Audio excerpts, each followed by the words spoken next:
Hello বন্ধুরা, আসসালামু আলাইকুম। বিকালে চলে আসলাম রত্নার ছাদ বাগানে, আপনাদেরকে স্বাগতম। এই বন্ধুরা, লাউ হারভেস্ট করব। দুটো লাউ বড় হয়ে গেছে। প্রত্যেকটা লাউয়ের গায়ে পোকা ছেদ করে দিয়েছে। বন্ধুরা, এগুলি আসলে বড় হতে দেয় না লাউগুলিকে। বন্ধুরা, লাউ আর কিছু টমেটো পেকেছে, এগুলি হারভেস্ট করতে আসলাম।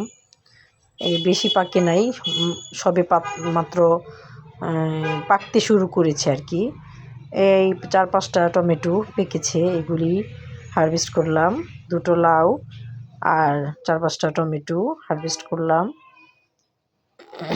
বন্ধুরা, অর্গানিক টমেটো দেখেন কালার, এগুলি যদি আর 2 দিন পরে পারতাম আরও সুন্দর কালার হতো। বন্ধুরা, আমার ছাদ বাগানের ভিডিওগুলি যদি আপনাদের ভালো লেগে থাকে, লাইক কমেন্ট শেয়ার করবেন, সাবস্ক্রাইব করে আমার পাশে থাকবেন। বন্ধুরা, এই যে আমার আজকের ছাদ বাগানের বাজার। কিছুটা আলু শাকও নিয়েছি।